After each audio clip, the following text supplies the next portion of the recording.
اعوذ باللہ من الشیطان الرجیم بسم اللہ الرحمن الرحیم یا ایھا الناس کلوا مما فی الارض حلالا طیبا ولا تتبعوا خطوات الشیطان انہ لکم عدو مبین۔ اللہ رب العالمین سورہ بقرہ کے اندر ارشاد فرماتے ہیں، آیت نمبر 168 کہ اے وہ لوگو، اے تمام لوگو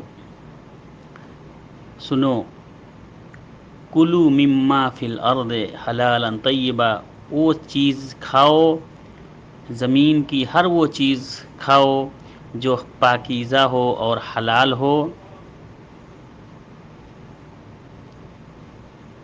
ولا تتبعوا خطوات الشیطان، اور شیطان کے نقش قدم پر نہ چلو، انہ لکم عدو مبین، بے شک شیطان تمہارے لیے کھلا دشمن ہے۔ کہنے کا مطلب یہ ہے کہ حلال چیزیں کھاؤ اور شیطان کی پیروی نہ کرو۔ شیطان کی جو پیروی کرتا ہے وہ گمراہ ہو جاتا ہے۔ اسی لیے اللہ کے رسول صلی اللہ علیہ وسلم نے فرمایا کہ ان اللہ طیب لا یقبل الا طیبا، اللہ تعالیٰ پاک ہے اور پاکیزہ چیز ہی کو قبول کرتا ہے۔